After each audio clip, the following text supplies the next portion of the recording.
हाय सांग माने जय जगन्नाथ। आज ब्लॉग रे बहुत सारा मस्ती अच्छी। प्रथम मु सकाळ आरंभ पखाला खाई कली।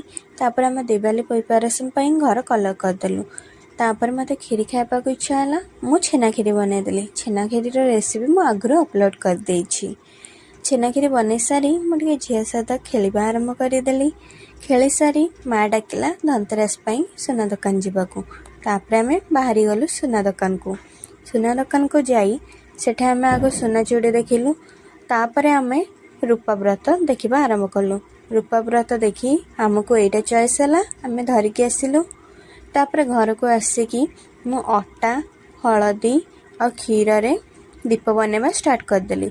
ए दीपटा चारिमुखी थिला, कारण आज धनतेरस रे चारिमुखी दीपटा लगेबा दरकार। दीप बनईकी मु प्रथमे सुखेदेली। सुखे सारिकी आमे पुणी दिवाली प्रिपरेशन फूल सजेबा और लाइट सजेबा काम रे लागी पड़िलु।